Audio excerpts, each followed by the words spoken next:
तमाम तारीफ़ें अल्लाह जल्ल मजदहुल करीम के लिए।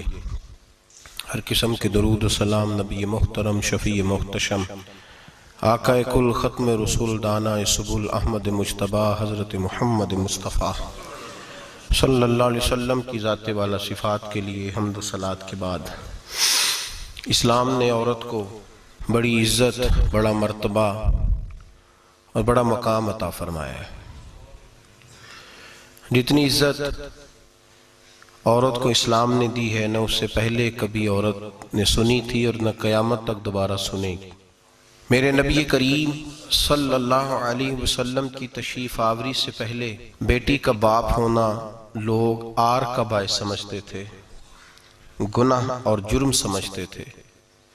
मेरे महबूब करीम अलैहिस्सलातु सलाम ने इरशाद फरमाया, जिसकी 4 बेटियां हों या 4 बहनें उसके जिम्मे लग जाएं, वालिद बूढ़ा बीमार हो जाए या इंतकाल कर जाए, 4 बेटियां या 4 बहनें उसके जिम्मेदारी में आ जाएं, वो उन्हें पढ़ाए, अच्छा अदब सिखाए, इज्जत के साथ रुखसत कर दे।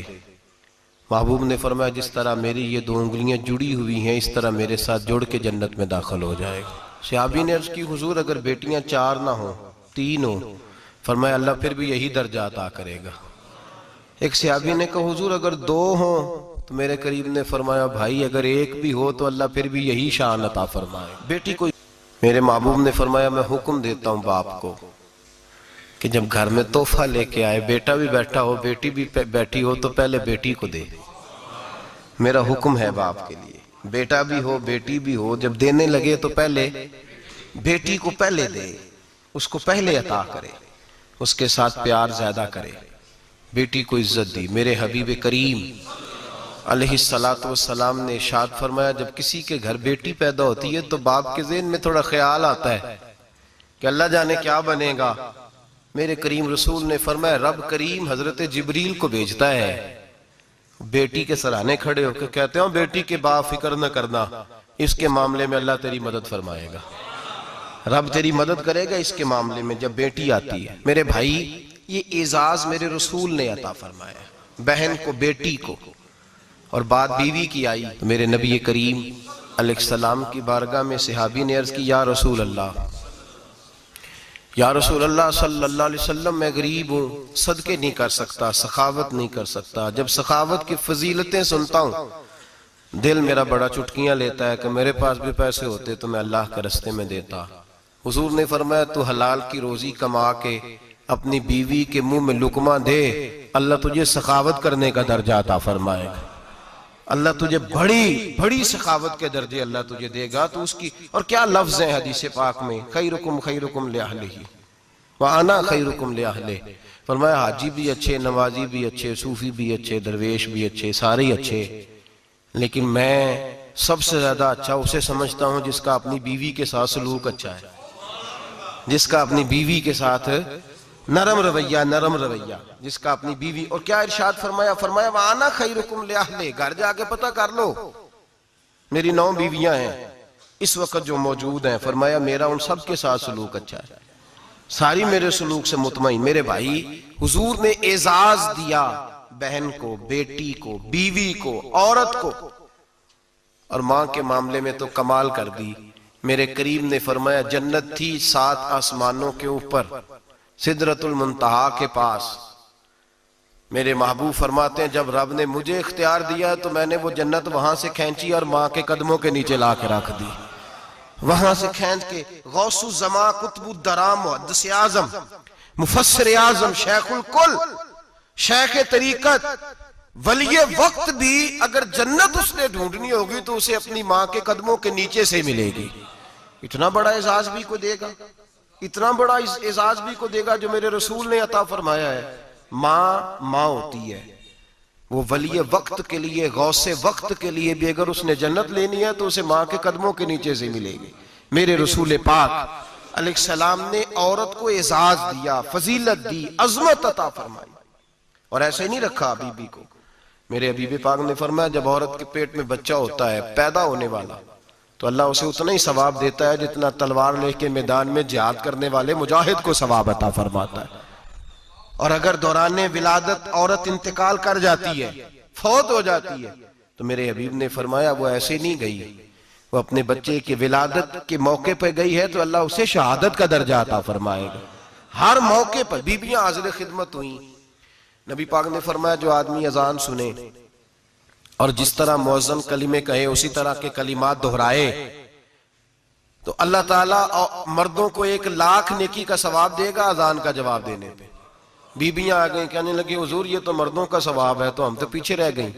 मेरे हबीब ने फरमाया घरों के अंदर रहना, अजान का जवाब देना, मर्दों को 1,00,000 नेकी मिलेगी। तुम्हारे नबी का वादा है तुम्हें 2,00,000 नेकियां अता फरमाई जाएंगी, तुम्हें डबल सवाब मिलेगा। शर्त क्या है? घरों के कुरान मजीद सूरह अहज़ाब आयत नंबर 33 अल्लाह फरमाते हैं वकरना फी बुयूतिकुन्ना, ऐ मेरे महबूब की अज़वाज, ये हुजूर की अज़वाज के वसीले से सारी औरतों को पैगाम मिला। कहा ऐ बीबियों अपने घरों के अंदर ठहरी रहो। कहां रहो? घरों के। बीबियों को धोखा दिया जाता है। मेरी माएँ बहनें बेटियां बच्चियां समझती नहीं बात को, धोखा दिया जाता है। कहते हैं लो मौलवी दिकियानूस हो गया है, ये सूफी दिकियानूस है, ये कहता है बीबी घर के अंदर कैद होके रहे। पर्दा तो कैद का नाम है, वो घर के अंदर कैद। बीबी सिर्फ मां बन सकती है, वो वजीर मुमलिकत नहीं बन सकती। और सिर्फ देखो ना वो अमेरिका से नारा लग रहा है कि बीबी सिर्फ बीवी बन सकती है, वो वजीर नहीं बन सकती। बीबी सिर्फ बहन बन सकती है, वो सदर नहीं बन सकती। पूरी अमेरिका की तारीख निकाल के मुझे बतलाओ आज तक कितनी बीबियों को सदर बनाया उन्होंने? बतलाओ कितनी बीबियों को सदर? क्या तमाशा है? धोखा दिया औरत को, और औरत उस धोखे में उनकी पता नहीं आई कि नहीं हमारी आ गई है। औरत वजीर नहीं बन सकती। बताओ इस वक्त जो अमेरिका की काबीना है उसमें कितनी औरतें वजीर हैं? इस वक्त जो लंदन की काबीना उसकी टोनी ब्लेयर वजीर आजम गुजरा है बरतानिया का, उसकी बीवी की सगी बहन कलमा पड़ गई। सगी बहन कलमा पड़ गई। उससे बीवियों ने पूछा तू कलमा पढ़ क्यों कलमा पड़ गई है, क्या चीज पसंद आई है तुझे इस्लाम में? तो कहने लगी जो पर्दा मुसलमानों के नबी ने अपनी मानने वाली औरतों को दिया है वो पर्दा बता गया है कि अगर औरत की कोई इज्जत है तो बीबी फातिमा के बताए हुए पर्दे में है। ये हाल मौके पे जिंदा मौजूद है औरत। उसने 2 जिल्दों में किताब लिखी है पर्दे की अहमियत, 2 जिल्दों में। हमारे यहाँ मुसीबत बनी हुई है, औरत उनके चक्कर में आ गई है। वो तो तुम्हें धोखा दे रहे हैं, वो तो तुम्हें तबाह कर रहे हैं। वो बीबी जो घर में बैठी थी तो मैंने कहा कि वक्त का वली गौस को तब उसको हुक्म था कि जा जाके माँ के पैरों में बैठ, वहां तुझे जन्नत मिलेगी। वो बेटी जो बाप थका मांदा घर से बाहर आया था और मेहनत की कमाई कमा के लाया था, उसको हुक्म था कि पहला लुकमा बेटी के मुंह में देना, बहन के मुंह में देना। और वो खामा जिसको हुक्म दिया गया था कि तू बाहर से थक के आया है, चूर होके आया है, अगर घर में तेरी बीवी फिर भी कोई रवैया गलत करे तो मदीने के हबीब ने कितना नरमी दी बीवियों के हक में। फरमाया ये औरत टेढ़ी लकड़ी है, इसे अल्लाह ने अकल ही थोड़ी दी होती है, अगर कभी बिगड़ जाए तो तू नरमी का मुजाहरा कर, टेढ़ी के साथ ही गुजारा कर, अल्लाह तुझे अजर अज़ीम अता फरमाएगा। मेरे हबीब ने किस कदर औरतों को अहमियत दी, कितनी फजीलत दी, कितने उनके बारे में नरमी रखी। और औरत को कहा जाता है तू बाहर निकल, बाहर आ, देख तेरे लिए क्या। कॉलेज में पढ़ता था, इम्तिहानात के दिन थे तो बस में स्टूडेंट घुस जाते हैं। हम 8-10 लड़के बस के अंदर घुस गए तो लड़कियां कहने लगी हमें भी बिठाओ। वो जो कंडक्टर था बस का उसने कहा कि बेटी बहन लड़के आ गए हैं तो तुम इस तरह करो, तुम ना जाओ, तुम पिछली बस में आ जाना। लड़कियां जोर जोर से बोलने लगी, कहने लगी हमारे बराबर के हुकूक हैं, लड़के बिठाए हैं तो हमें भी बिठाओ, हुकूक जो बराबर के हमें भी बिठाओ। अब वो मजबूर हो गया, पीछे हट गया। वो 8-10 लड़कियां भी चढ़ आई। लड़के सीटों में बैठे हुए तो कहने लगी उठो, शर्म नहीं आती, लेडीज को इज्जत दो, जगह दो। तो एक नौजवान बीच में से बोला, कहने लगा तुम्हारे बराबर के हुकूक है, हम खड़े होके जा सकती हैं, तुम नहीं जा सकती। बराबर के हुकूक है तो जबर भी बराबर का बर्दाश्त करो। चुप कर गई। कहने लगे आज के बाद ये ना कहना बराबर के हुकूक है, आज के बाद ये कहना कि औरतों की इज्जत के हुकूक है। बराबर के हुकूक मांगने में इसकी कमजोरी है। इज्जत के हुकूक, बैंक में बीबियां बिल जमा कराने आती हैं तो उन्हें इज्जत का हक मिलता है, इज्जत का। वो क्लर्क साहब जो पता नहीं किस तरह किसी से बोलते हैं वो भी बीबियों का बिल पहले जमा करते हैं। बस के अंदर भी बीबी को इज्जत मिलती है। एक समझदार आदमी, बुजुर्ग आदमी, पढ़ा लिखा आदमी बैठा है बस पे, तो बीबी चढ़ी है तो इज्जत का हक है। उठ गया, कहने लगा अपा जी बहन जी आप यहाँ आ जाए। बीबी इज्जत का हक मांगेगी तो बचेगी, बराबर का हक मांगेगी तो ठीक है, लाइन में लग जाए, जहां सारे खड़े हैं वो भी खड़ी रहे। अगर बस में मर्द खड़ा है तो औरत भी खड़ी रहे।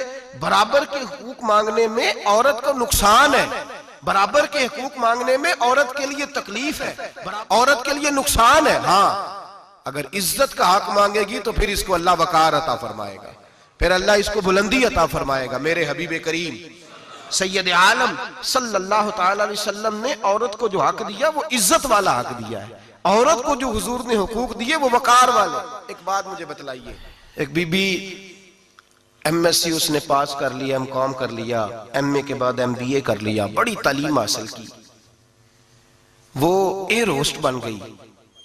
यूं समझ लें 1 लाख रुपया महीना उसकी तनख्वाह है। वो घर से निकलती है, वो कहती है मैं जहाज के अंदर एयर होस्ट हूं। वो कहती है मैं तो इतने पैसे कमाती हूं, मुझे खामन की क्या आदत है। अब 2 औरतें हो गई, एक बीबी घर में रहती है, उसका खामन थका रहा है, उसका बेटा स्कूल से आया, खामन काम से आया, छोटा बेटा इंतजार कर रहा था कि सारे आएंगे तो खाना खाएंगे। अब वो खामन आया तो उसने आते का मुंह हाथ धोले में खाना चुनती हूँ, दस्तरखान बिछाया, उसने खाना रखा है, उसका बेटा भी खाना खा रहा है, उसका भाई भी खाना खा रहा है, उसका शौहर भी खाना खा रहा है, वो उनको खाना खिला रही है। अब किसी मौके पर उसका बेटा बोलता है, कहता अम्मा फलां चीज भी चाहिए। अम्मा डांट देती, कहती चुप कर, मिल जाएगी। खामन कहता है फलां चीज क्यों नहीं पकी, तो कहती है जनाब क्या बताऊं आपको, गैस ही नहीं है सुबह की। कभी वो कहती है आप चले जाते हैं, आपको ये तो फिक्र ही नहीं होती कि फलां मसाला कोई नहीं था। खामन उसकी बात सुन रहा है। उधर वो एयर होस्ट है, वो भी खाना बांट रही है, अपनी मर्जी का लिबास नहीं पहन सकती। उसको जब ट्रेनिंग दी जाती है तो उसको कहा जाता है कि तूने माज़अल्लाह चुस्त लिबास पहनना है, मेकअप तूने करके रखना है, और कोई बदतमीज तरीन लड़का तेरे साथ बदतमीजी भी करे तो तूने जवाब में बोलना नहीं, जी जी करना है, इसलिए कि हमारी एयरलाइन का नुकसान नहीं होना चाहिए। अब लड़के उसको बुला रहे, फब्तियां कस रहे हैं, वो कहती है मैं बड़ी सियानी हूं, लाख रुपया कमाती हूं, मुझे क्या जरूरत है। ईमानदारी से दिल पे हाथ रख के बताना, वो बीबी जो घर में खाना तकसीम करती है उसकी इज्जत ज्यादा है, या जो जहाज के अंदर खाना तकसीम कर रही है उसकी इज्जत ज्यादा है। ये अपने दिल से बीबी कह रही है मैं लाख कमाती हूं, ये तो खामद मुझे 10 रुपए देते हुए 100 दफा बातें करता है। तुझे पैसे तो तेरी जेब में उस तरह नहीं आ रहे, लेकिन जो इज्जत तुझे घर में नसीब हो रही है, जो इज्जत तुझे घर में नसीब हो रही है। किसी बुजुर्ग से किसी ने कहा था कि जनाब दुनिया में रोटी खाने का मजा कब आता है, तो उन्होंने कहा रोटी खाने का मजा तब ही आता है जब अम्मा तंदूर पे रोटियां लगा रही होती है। अम्मा तंदूर पे रोटियां लगा रही होती है और बड़े बड़े बादशाह भिखारी बन के खड़े होते हैं, अम्मा एक गरम गरम रोटी देना, वो लुत्फ है, वो जायका है। मेरे भाई, औरत जब तक घर की 4 दीवारी के अंदर रहती है वो महफूज रहती है, वो बावकार रहती है, और जब वो कहती है नहीं नहीं मैं बराबर निकलूंगी, मैं कमाऊंगी, आप देख ले ट्रेनिंग दी जाती है औरतों को होटलों के अंदर। पाकिस्तान में, पंजाब में, हमारे देहाती माहौल में अब होटलों के ऊपर वेटर का काम औरतें करने लगी हैं। औरतें बैठती हैं, काम करती हैं, उनको हुक्म होता है, सुबह ट्रेनिंग होती है कि कोई आदमी जितनी भी बदतमीजी करे तुमने बोलना नहीं। ओ खुदा के बंदो, ओ मेरी माओ बहनों बेटियों, ये तुम्हारी इज्जत नहीं, ये तुम्हें रुसवा किया जा रहा है, ये तुम्हें जलील किया जा रहा है। साबन का इश्तिहार है और तस्वीर बीबी की, शैम्पू का इश्तिहार है, तस्वीर बीबी की, सीमेंट बेचा जा रहा है और तस्वीर बीबी की। तौहीन होती है तुम्हारी सुबह शाम, और तुम इसे अपनी इज्जत समझती हो, तुम इसे अपना वकार समझती हो। इज्जत क्या है? आमिना के लाल, हजरत आयशा के सरदार, सैयदा फातिमा ज़हरा के बाबा, मेरे हबीब करीम सैयद आलम सल्लल्लाहु अलैहि वसल्लम से हजरत फातिमा ने कहा, या रसूल अल्लाह, जो बीबी अल्लाह के करीब होना चाहे, जो रब का कुर्ब पाना चाहे, जो अल्लाह की वलिया बनना चाहे, मुझे कोई नुस्खा बता दे, मैं औरतों को बताऊं। तो मेरे हबीब ने फरमाया जो बीबी जितना घर के अंदर रहेगी, जितना घर के अंदर रहेगी, जितना घर के अंदर रहेगी, उतना ही वो अपने रब के करीब होती जाएगी, उतना ही अल्लाह का कुर्ब पाती जाएगी, उतना ही रब करीम की वलिया होती जाएगी, उतना ही अल्लाह तबारक व तआला उसे अपनी कुर्ब की मनाजिल तय फरमाएंगे जितनी वो घर के अंदर रहेगी उतनी अल्लाह के करीब रहेगी, और जितनी सज धज के बाहर निकलेगी, जितनी सबरेगी, उतनी वो अल्लाह से दूर होती जाएगी। जितने कदम उसके घर से दूर निकलेंगे, उतने ही कदम उसके अल्लाह के कुर्ब से दूर होते जाएंगे। उतने ही कदम, माएं तुम्हारी दुआएं कबूल होंगी, मेरी माओ तब कबूल होंगी जब तुम घर में रहोगी। बेटियों, रब करीम का कुर्ब उस वक्त नसीब होगा जब तुम घर के अंदर रहोगी। तुम भाई के लिए मांगोगी तो अल्लाह तुम्हें देगा, बेटे के लिए मांगोगी तो अल्लाह तुम्हें देगा, शोहर के लिए मांगोगी तो अल्लाह तुम्हें देगा। अगर चाहती हो कारोबार बढ़े, अगर चाहती हो रिस्क में बरकत हो, अगर चाहती हो तुम्हारे घरों में अमन हो, सुकून हो, जो तुम मांगो अर्श का मालिक तुम्हें अता करे। तो फिर मेरे रसूल ने नुस्खा बतलाया है, फिर मेरे करीम ने बतलाया, घरों में बैठी रहना। जितनी घरों के अंदर रहोगी उतना ही अल्लाह ज्यादा दर्जा अता फरमाएगा, तुम्हारी दुआएं कबूल करेगा, तुम्हारी इल्तिजाएं अल्लाह मानेगा। मेरे भाइयों, मेरे अजीजों, औरत के साथ जो जुल्म इस मुआशरे में हो रहा है, बेपर्दगी का तूफान है, तूफान है बेपर्दगी का। एक बुजुर्ग थे दरवेश से, सादे से, वो आई साहब के पास अक्सर आया करते थे। तो थे बड़े सादे और थे बड़े नेक, पढ़े हुए नहीं थे, जाग रहे हैं आप हजरात, नेक बड़े थे। तो एक दिन ना पर्दे पे बहस हो रही थी, बैठे थे कुछ लोग, तो बात कर रहे थे, कह रहे थे कि जनाब औरत को निकाब पहनना चाहिए, बुर्का ओढ़ना चाहिए, कुछ कह रहे थे टोपी वाला बुर्का अच्छा है, कुछ कह रहे थे फलां ज्यादा अच्छा है। बातें हो रही थी, कोई आयत पढ़ रहा था, कोई हदीस पढ़ रहा था, उलमा बाबा जी सादे से बीच में बैठे थे। मैंने उनकी तरफ तवज्जो की, मैंने कहा बुजुर्गो आप भी तो कोई जवाब देना। कहने लगे मौलवी साहब मुझे हदीसें नहीं आती। कहने लगे मुझे आयतें और हदीसें, मुझे नहीं आती आयतें और हदीसें, पर पर्दा बड़ा जरूरी है, ये मेरी अकल में बात आ गई है। तो मैंने कहा वो किस तरह? कहने लगा ये तो छोटे से बच्चे की भी अकल में आ जाती है। मैंने कहा साहब हमें भी समझा दें, चले हमें को बात मिल जाए। आप चले, अगर आपने इल्म नहीं पढ़ा तो उम्र तो आपकी ज्यादा है ना, आपने बुजुर्गों से बातें सुनी है। तो कहने लगे बेटा मेरा छोटा सा पोता है, वो बाजार से टाफी खरीद के लाता है, अगर टाफी के ऊपर से कागज उतार देता है ना तो टाफी में मक्खियां बैठनी शुरू हो जाती हैं, टाफी पे मक्खियां बैठ जाती हैं। जब तक उसके ऊपर वो लिफाफा रहता है, कागज रहता है, उस पे मक्खियां, अल्लाह करे आपको समझ आए, अल्लाह करे आपको समझ आए, अल्लाह करे उस दरवेश की बोली टकरा जाए। कहने लगे जब तक तो उसके ऊपर कागज रहा तब तक उस पे मक्खियां, और जब उसके ऊपर से कागज उतर गया तो मक्खियां बैठ गई। कहने लगे 4 साल का मेरा पोता, मैंने मिन्नत कर दी कि खा लो। कहने लगा मैं नहीं खाता, इस पे मक्खियां बैठ गई है, मैं नहीं खाता, गंदी हो गई है, मैंने ये टाफी नहीं खानी। कहने लगे मैं बूढ़ा आदमी दोबारा दुकान पे गया, जद्दोजहद करके नई टाफी लाया, बेटे को कहा खा लो, अब उसने खाई। कहने लगे मुझे समझ में आ गई, जो बीबी पर्दा करेगी उस पे मक्खियां नहीं बैठेंगी, जो औरत पर्दा करेगी उस पे मक्खियां, और अगर उस पे मक्खियां बैठ गई तो फिर वो किसी के लिए काबिल कबूल है। और अगर पर्दे में छुपी रही, अगर पर्दे में छुपी रही, और भाई कीमती चीजों को गुलाब चढ़ते हैं, किसी ने कभी केमिस्ट्री गुलाब पे नहीं छुपाई, फिजिक्स नहीं छुपाई, कभी किसी शायर अदीब ने अपना लिखा हुआ शायरी का कलाम नहीं छुपाया। गुलाब जब भी चढ़ता है कुरान पाक पे चढ़ता है। मेरे भाई करोड़ों और अरबों और खरबों का मकान बना के लोग उसको गुलाब नहीं चढ़ाते, गुलाब जब भी चढ़ता है बैतुल्लाह को ही चढ़ता है। जो चीज कीमती होती है वो गुलाब पे होती है। मेरी बहनों, मेरी बेटियों, अगर तुम अपने आप को कीमती बनाना चाहती हो तो गुलाब में छुप जाओ, तुम्हारी कीमत बढ़ जाएगी, तुम्हारा वकार बढ़ जाएगा, तुम्हारी अजमत बढ़ जाएगी। मेरे हबीब ने फरमाया जितनी घर के अंदर रहोगी, दुनिया तो दुनिया रही, अल्लाह की नजर में तुम्हारी कीमत बढ़ जाएगी, रब करीम की निगाह में तुम्हारा वकार बढ़ जाएगा, अल्लाह की नजर में तुम्हारी अजमत बढ़ जाएगी। और जब औरत निकलती है, जब वो घर से निकलती है, मेरे हबीब करीम अलैहिस्सलाम ने फरमाया औरत छुपाने की चीज है, छुपाने की चीज है, छुपाने की, ये कीमती है, ये खजाना है, इसे छुपा के रखो। फरमाया जब ये घर से निकलती है, फरमाया और कोई देखे ना देखे, शैतान उसे देखता है, शैतान वसवसा अंदोजी करता है, शैतान उसे देखता है। और हबीब करीम सैयद आलम सल्लल्लाहु ताला अलैहि वसल्लम जब बात करते थे, जब लफ्ज बयान करते थे, मोहताज जुमले बोलते थे, बड़ा कम, रहमतल लिल आलमीन नबी की जुबान से बड़ा कम सख्त जुमले निकलते थे। मेरे हबीब ने लफ्ज अदा किए, सख्त जुमले। मेरे करीम ने फरमाया जो औरत, ये जो माए बहनें सुन रही हैं, खुदारा आगे पहुंचाएं, आप भी घर में जाएं तो ये वाला वाज अपने घर में पहुंचाएं, सुनाएं, खुदारा सुनाएं, खुदारा रोज एक कयामत टूटती है। और मेरे भाई, लाखों इज्जतदार लोग अपने तकिए पे मुंह रख रख के रोते हैं, इसलिए कि वो बच्ची जिसके बारे में कहते थे हमें एतबार है, एतबार का लफ्ज बोल के बाप जो जुल्म करता है अपनी बेटी पे, भाई एतबार का लफ्ज बोल के जुल्म करता है बहन पे, एतबार का जुमला बोल के ज्यादती करते हैं हम अपनी जानों पर। हजरत जुनैद बगदादी, सूफिया के सरखील सूफिया के, उनसे एक शख्स कहने लगा मुझे बेटी पे एतबार है, मैं उसको फलां जगह दाखिल ना करा दूं, पढ़ ले। आप फरमाने लगे तुझे एतबार है तो क्या अल्लाह के रसूल को एतबार नहीं था?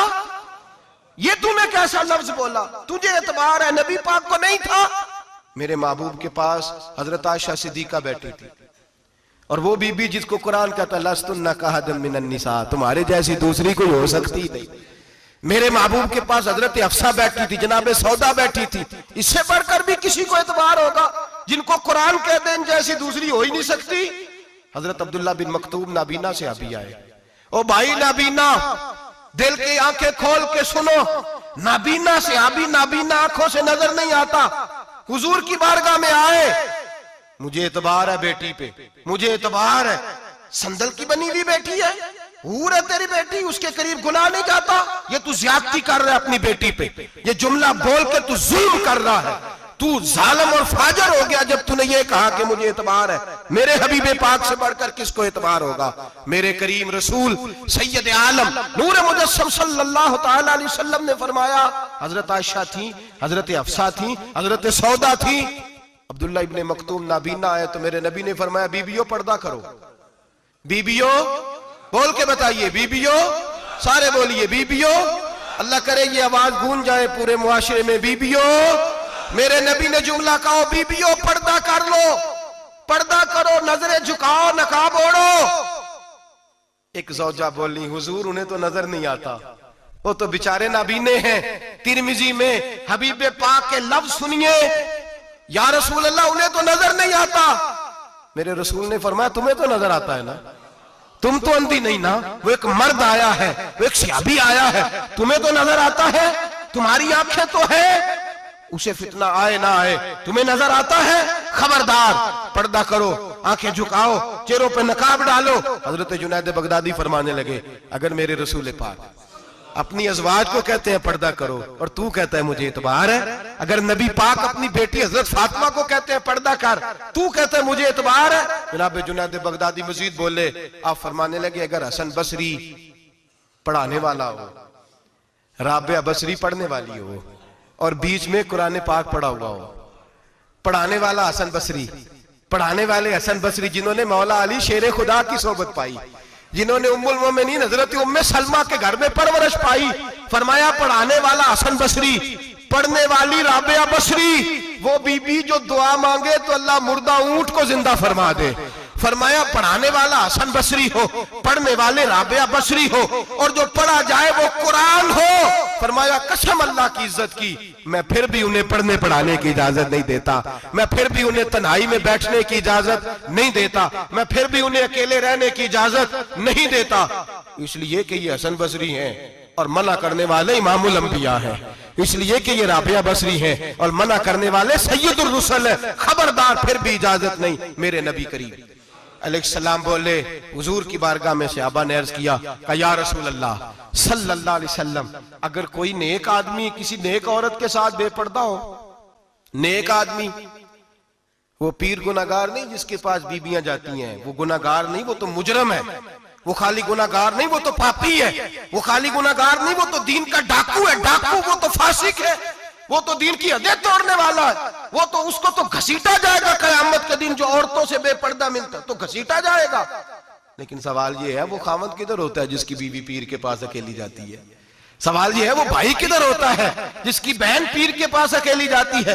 सवाल ये है बेटा किधर होता है जिसकी अम्मा अकेली जाती है? मेरे नबी रहमत नूर मुजस्सम शफी मुअज्जम सरवर कौन मका सय्याह ला मका सल्लल्लाहु अलैहि वसल्लम की खिदमत आली मर्तबत में सहाबी ने पूछा कि या रसूल अल्लाह, अगर नेक हो बंदा, बीबी भी नेक हो, तो इकट्ठी में बैठ सकते हैं?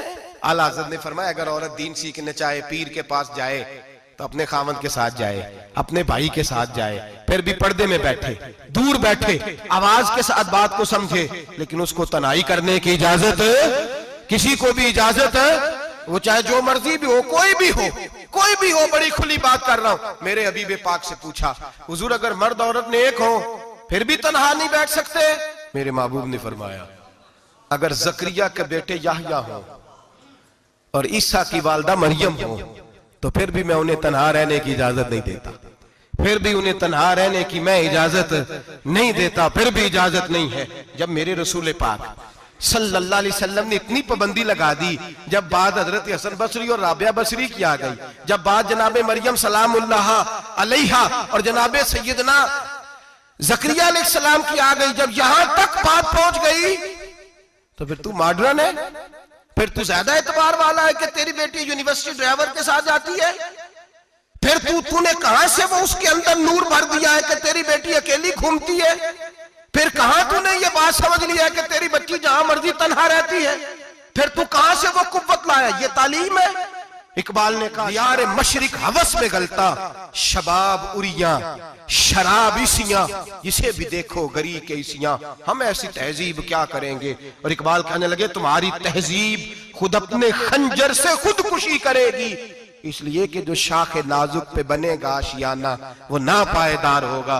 मेरे भाई, हम लोग पहले हाथ में आग का अंगारा देते हैं, फिर कहते हैं बेटे तूने जलना नहीं। हम पहले उसको सारी सहूलियात देते हैं, फिर कहते हैं तूने बिगड़ना नहीं। मेरे नबी रहमत नूर मुजस्सम शफी मुअज्जम सल्लल्लाहु अलैहि वसल्लम ने फरमाया, जो बीबी बन सवर के बाजार जाए, मेरी तरफ देखे, आंखें खोल के देखे, ये हदीस आपने सुनानी है। इंशाल्लाह बोलिए, सुनाएंगे इंशाल्लाह ताला, बोल के इंशाल्लाह कहिए, आपको सवाब होगा। सुनाएंगे इंशाल्लाह। मेरे नबी करीम सल्लल्लाहु अलैहि वसल्लम ने फरमाया, जो औरत बन सवर के बाजार जाए, अब तो खैर बीबियां बुरका पहन के जाती, बुरके पे भी कढ़ाई की है, बुरके पे भी काम कराया, बुरके पे जो काम और नक्श निगारी हुई है वो 10,000 की है। बुरका पर्दे के लिए पहना था, दिखाने के लिए। ये कैसा बुरका है कि उसने बुरका भी पहना हुआ है और बुरका भी उसने फैशन वाला पहन लिया है? ये किस तरह का? इस तो पर्दे को पर्दे की जरूरत पड़ गई। ये कैसा पर्दा है कि जो पर्दे को पर्दे की जरूरत है?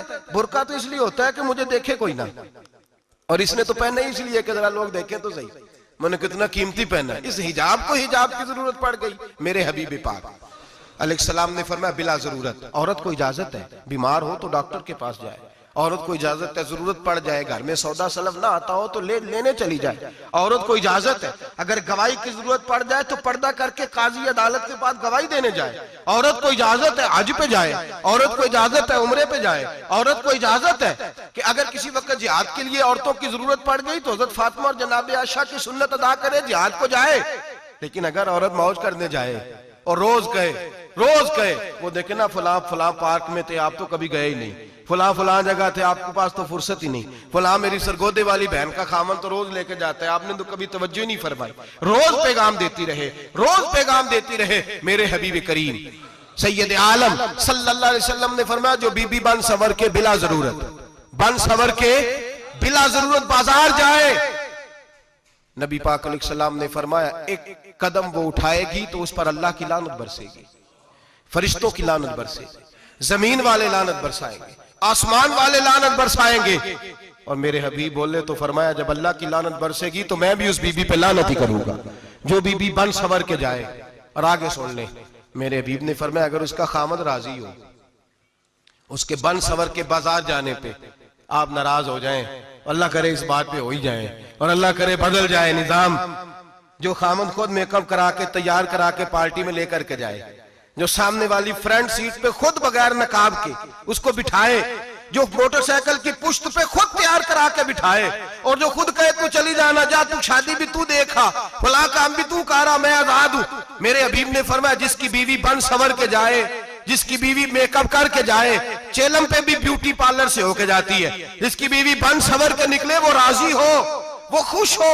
बाद ऐसे मना करते हैं, नाराज होते हैं, वो गुनाह सिर्फ औरत के जिम्मे है। लेकिन अगर औरत बन सवर के निकल रही है और खामद राजी है, वो कहता है हाँ हाँ हम मॉडर्न है, हम जदीद दौर के हैं, हाँ जिद्दत इसी का नाम है। हाँ तो लोगों को पता कैसे चलेगा हमारे पास पैसे हैं, कैसे पता चलेगा कि 3 गाड़ियां एक अब्बा जी के पास है, एक बेटी के पास है, एक बीवी के पास है, कैसे पता चलेगा कि हम बहुत ताल्लुकात वाले, अब्बा जी फुला शादी पे, बेटी फुला घर में और बीवी फुला घर चली गई, हमारे ताल्लुकात ज्यादा है इसलिए हमें ज्यादा जाना पड़ता है। मेरे हबीब करीम अलैहिस्सलाम ने फरमाया औरत बन सवर के जाए, खामद राजी हो, वो जितने कदम उठाएगी उतने ही अपने खामद के लिए जहन्नम में मकान तामीर करेगी। फरमाया उसके खामद के लिए उतने मकान दोज़ख में तैयार हो गए, वो जलाया जाएगा, वो तपाया जाएगा, वो जहन्नम की आग का ईंधन बनेगा। और मैंने शायद आपको दर्जनों बार हदीस सुनाई हो, मेरे करीम रसूल ने फरमाया बीबी एक होगी पर 4 आदमियों को जहन्नम में लेके जाएगी। या रसूलल्लाह किसको? फरमाया बाप ने पर्दे का नहीं कहा तो बाप भी दोज़ख में जाएगा, अगर भाई ने पर्दे का नहीं कहा तो वो भी दोज़ख में जाएगा, शौहर ने पर्दा नहीं कराया तो वो भी जहन्नम में जाएगा। वो बेटा जो कहता था ना ना 1.25 लाख का मोबाइल लेना है, तो अम्मा ने घर के अंदर शोर डाल दिया, मजबूर किया, खामन को लेकर के दिया। उस बेटे से पूछा जाएगा तू सारी जिद्दें अम्मा से मनवाता था, ये तूने क्यों नहीं कहा पर्दा कर ले? और अब तो बीबी जरा 40 साल की होती है तो कहती है मेरी खैर है, मैं बूढ़ी हो गई हूँ, मेरी खैर है, रोटियां सारी खाती हूँ, बाकी सारे कामों में जवानों की तरह हूं, पर्दा नहीं मैंने करना, मेरी खैर है, फलाना तो मेरे बेटे की तरह। जुल्म की हद है, जुल्म की हद। कजन एक दूसरे से हाथ मिलाते, कजन, वो किस मुसीबत का नाम है? कहते ये भाई है, ओ भाई ये भाई होता तो इससे निकाह नाजायज होता। अब चूंकि अल्लाह ने इसके साथ निकाह को हराम रखा है तो ये तुम्हारा भाई हो सकता? मेरे रसूल करीम सल्लल्लाहु अलैहि वसल्लम ने फरमाया सुवर निजसुलैन है, कुत्ता बिल्कुल नापाक नहीं होता, कुत्ता भीग जाए तो बादों का नापाक होता है, या कुत्ते के मुंह से थूक निकले तो नापाक होती है। सुवर निजसुलैन है, पूरा नापाक, खुश्क भी हो तो नापाक है। मेरे हबीब पाक अलैहिस्सलातु सलाम ने फरमाया एक सुवर हो वो पहले ही नापाक, और दूसरा फिर वो सुवर गंद में लिपटा हुआ हो, गलाजत उस सुवर को लगी हुई हो। फरमाया एक तो सुवर जो निजसुलैन है और फिर वो गंद में लिपट जाए, गलाजत में भर जाए, उसके पूरे वजूद को गंदगी लग जाए। फरमाया वो सुवर गंदगी और गलाजत में लिपटा हुआ तेरे जिस्म से लग जाए तो इतना बुरा नहीं जितना गैर महरम औरत का वजूद तेरे वजूद से लग जाए तो बुरा है।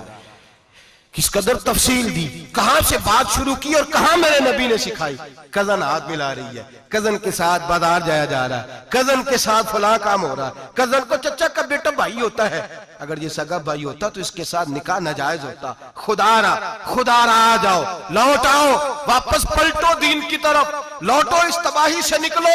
ये जो आग है, ये जो बेसुकूनी है, ये जो तमाशा है, ये लाखों कमाने के बावजूद जो बेबरकती है, ये बड़ी बड़ी फौजों के बावजूद जो रोज मय्यतें उठती हैं, ये जो रोज जनाजे पड़े जाते हैं, ये जो रोज बेटियां बेवा होती हैं, ये जो रोज माओ के सुहाग लुटते हैं, ये हमारी नाफरमानियां हैं। हम दीन के मामले में हम लोगों ने नरमी शुरू कर दी है, हम अल्लाह और उसके रसूल से बगावत करने लगे हैं। मेरे हबीब करीम सैयद आलम नूर मुजस्सम शफी मुअज़्ज़म सल्लल्लाहु अलैहि वसल्लम ने फरमाया जिना सिर्फ शर्मगाह का नहीं होता, हुजूर ने फरमाया आंखें भी जानी होती हैं, कान भी जानी होते हैं, जुबान भी जानी होती है। बुखारी मुस्लिम दोनों में मौजूद है। सहाबा ने अर्ज की हुजूर जुबान कैसे जानी होती है? फरमाया जो नमाज के बावजूद गंद बोलता है, गलीज गुफ्तगू करता है, वो जुबान का जानी है। और फरमाया जो रोज गंद देखता है वो जितनी मर्जी तजते पड़े वो आंख का जानी है। और जो गंदी बातों में लज्जत महसूस करके सुनता है वो जितना मर्जी रोज उठ के मस्जिद में झाड़ू दे वो कानों का जानी है। मेरे नबी ने फरमाया आंख का जिना भी छोड़ दो, कान का जिना भी, बोलिए कान का जिना भी, जुबान का जिना भी। मुस्नद इमाम अहमद बिन हंबल उठाइए, एक सहाबी ने अर्ज की हुजूर नमाज में दिल नहीं लगता, मेरा कुरान पाक में दिल नहीं लगता, दुरूद सलाम में दिल नहीं लगता। आमिना के मासूम लाल ने क्या जवाब दिया? हुजूर ने फरमाया जा अपनी नजर जाके पाक कर ले, अल्लाह के नबी का वादा है तेरा सजदे में दिल लगने लग जाएगा। जा अपनी आंख को तहारत दे, वुजू करा, नजरों को पाक कर, अल्लाह के रसूल का वादा है तेरा कुरान पाक में दिल लगेगा। जा जाके अपनी नजर को पाक कर, वादा है तेरी जुबान पे दुरूद सलाम जारी हो जाएगा, अल्लाह का जिक्र जारी हो जाएगा। मेरे भाइयों, औरत का पर्दा, औरत का हिजाब दीन में उसी तरह फर्ज है जिस तरह नमाज फर्ज। जिस तरह रोजा फर्ज है, जिस तरह ज़कात फर्ज है, उसी तरह औरत का पर्दा भी फर्ज है। अगर किसी घर में औरत पर्दा नहीं करती, उस घर के मकीन सारे अल्लाह के हुजूर जवाब दे हैं, मेरे हबीब करीम अलैहिस्सलाम ने जिस औरत को पसंद किया, जिस औरत की तारीफ की, जिस औरत की बाबत मेरे नबी ने इरशाद फरमाया, और बड़े खूबसूरत लफ्ज हैं साहिब अहकामुल कुरान ने लिखे हैं। मेरे हबीब पाक ने सहाबा की महफिल सजाई, मजमा खचाखच मस्जिद भर गई। हुजूर ने फरमाया बोल के बताओ खैरुन निसा कौन सी है, औरतों में सबसे अच्छी बीबी कौन सी है, बोल करके बताओ। हजरत सिद्दीक अकबर से लेकर मौला अली तक, हजरत अली से लेकर जनाब बिलाल तक, हजरत सलमान फारसी से लेकर अब्दुल्ला मुजनी तक भरा पड़ा है मजमा। हुजूर ने फरमाया बोलो सबसे अच्छी औरत, सबसे अच्छी औरत कौन होती है? एक सहाबी कहने लगे हुजूर जिसकी नमाज कज़ा ना हुई हो, पर मैं वो भी अच्छी है, पर तुम मेरी मुराद को नहीं पहुंचे।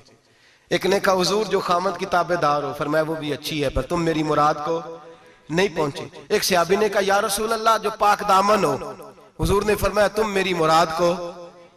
हजरत अली फरमाते हैं जब सबके जवाब गलत हो गए तो मैं, कद मेरा छोटा था, मैं पीछे बैठा था, मैं गर्दन झुका के पीछे से निकल गया। सैयदा तैयबा ताहिरा हजरत फातिमा ज़हरा रदी अल्लाह ताला फरमाते हैं बीबी साहब के पास पहुंचा। मैंने कहा फातिमा हुजूर ने सवाल किया है। तो हजरत फातिमा भी गोया मुस्कुरा के कहने लगी इल्म के शहर के दरवाजे तो आप ही हैं, तो आप यहाँ आ गए।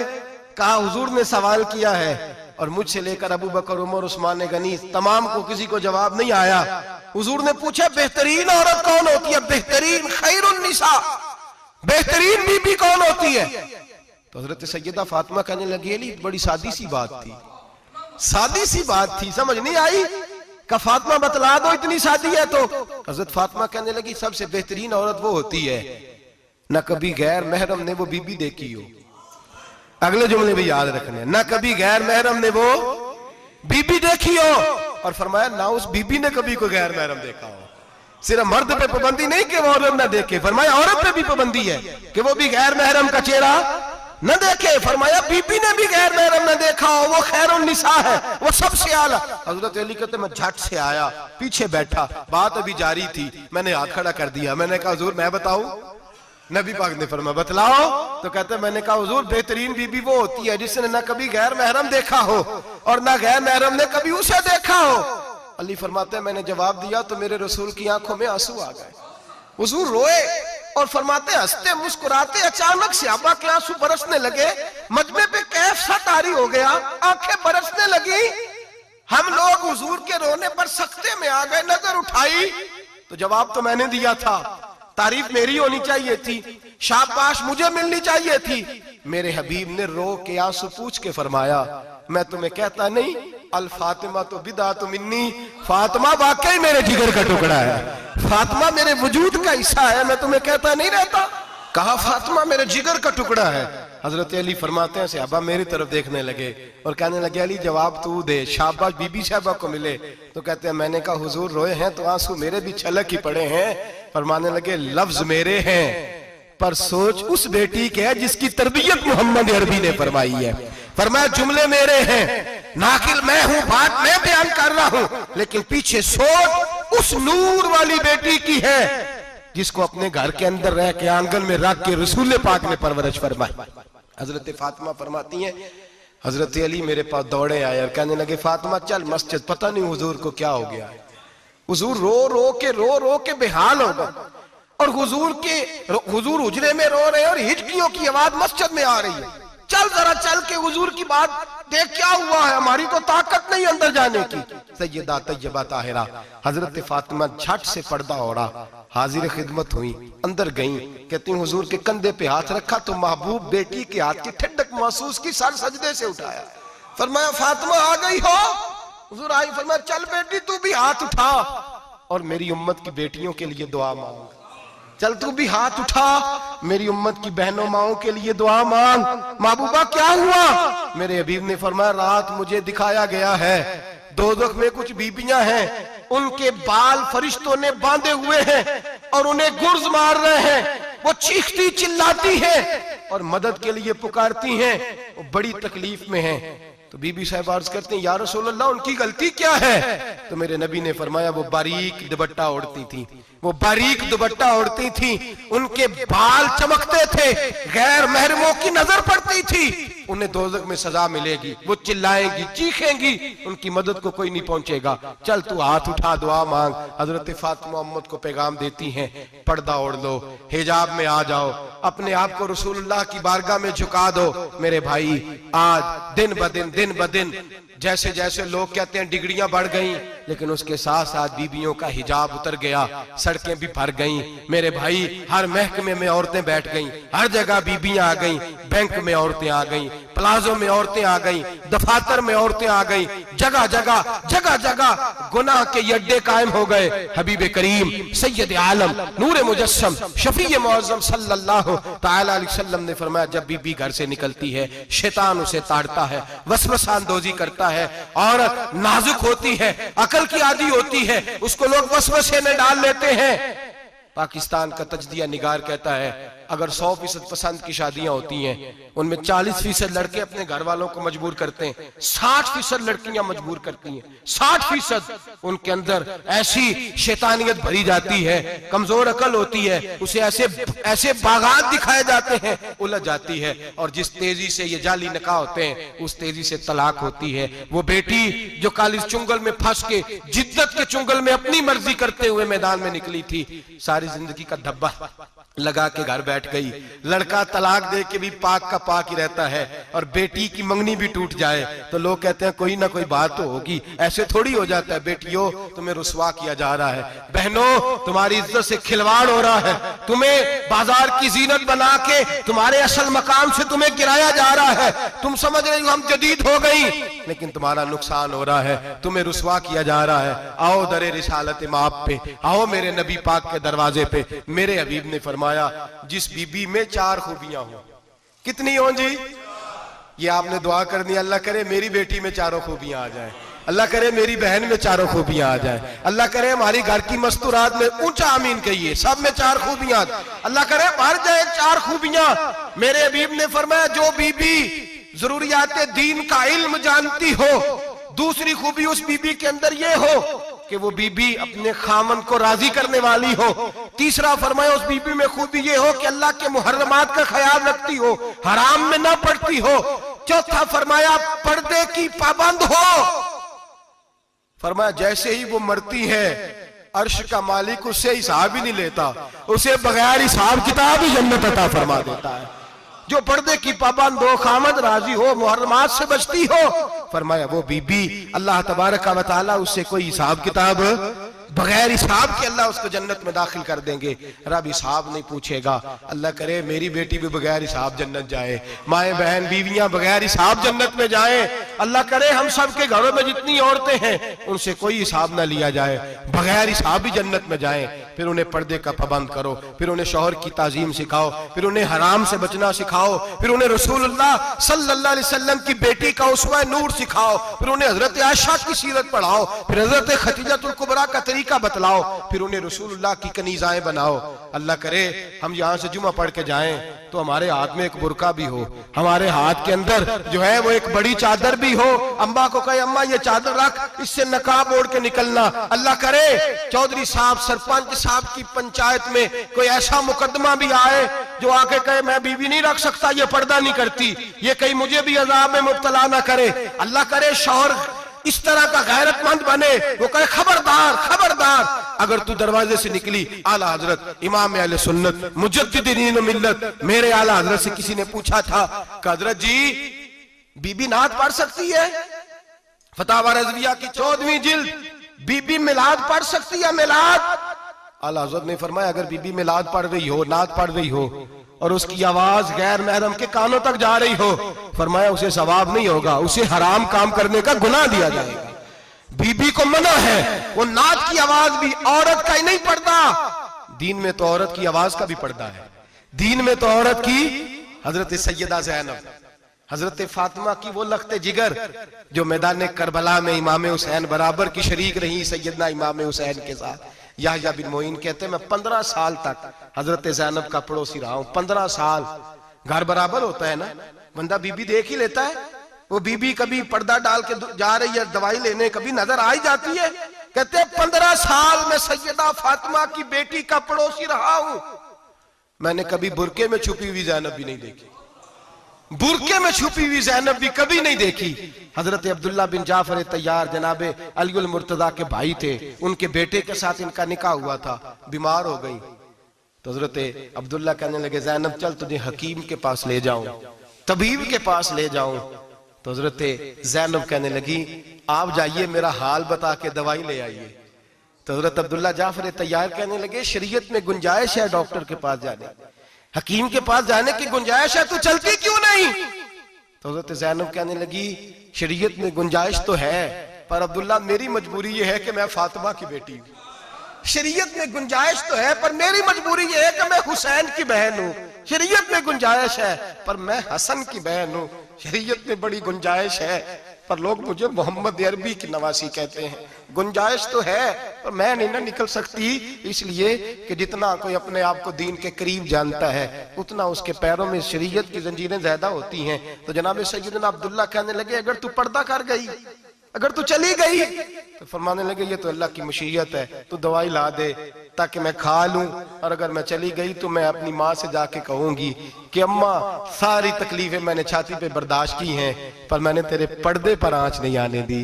मेरे भाई ये उसवा नूर है, ये उसवा हसना है, ये हमें सिखाया जा रहा है। मेरे हबीब करीम की बीवियों का ये हाल था, बीवियों का अपने घर के आंगन में हजरत आयशा सिद्दीका, हजरत सौदा जनाबे अफसा अपने सेन में जब बैठती थी ना तो दीवार की तरफ मुंह करके बैठती थी, दीवार के साथ लग के दीवार की तरफ। बीबियां अपने घर के अंदर भी दीवार की जानिब मुंह करके बैठती थी। लोग पूछती, बीबियां पूछती कि अपने घर में भी दीवार को मुंह करने का मतलब? कहती हो सकता है कुछ छत पे चढ़े अचानक नजर पड़े तो हम चाहती हैं फिर भी हमारा चेहरा नजर ना आए उसे, फिर भी हमारा चेहरा नजर, हम अपने घर के अंदर भी पाबंद रहती हैं कि हमारे चेहरे नजर ना आए। खुदारा बड़े पैसे जिंदगी में लुटाए हैं, 1000 1500 बुरके पे भी खर्च करो, वो घर ले जाओ, वो अम्मा को भी दो, बहन को भी दो, बीवी को भी दो, उसको कोई ये पहन ले। इसलिए कि जब तो हजरत फातिमा के तरीके का पर्दा करेगी तो तेरे आंगन में सैयदा ज़ैनब की तरह की बेटियां पैदा होंगी, वो उस सुन्नत पे चलने वाली बेटियां तेरे आंगन में आएंगी। खुदारा खुदारा मेरे भाई आज ये नियत करो, ये इरादा करो और अपने घरों को पर्दे का पाबंद बनाओ। अगर एक बेटी पर्दादार हो गई तो कई खानदान पर्दादार हो जाएंगे, अगर एक बेटी पर्दादार हो गई तो कई घराने संवरेंगे, कई जगह पे नूर फैलेगा। ऐ अर्श के मालिक, ऐ मेरे महबूब के खुदा, तुझे वास्ता है मेरे महबूब की बीवियों का और तुझे सदका हुजूर की शहजादियों का। ऐ अल्लाह इतना करम बरसा, इतनी रहमत बरसा कि मेरे वतन की बेटियां और मेरे वतन की माएं बहनें बच्चियां ये समझ जाएं कि हमारी निजात सिर्फ हजरत फातिमा के बुरके में है, हजरत आयशा के पर्दे में है।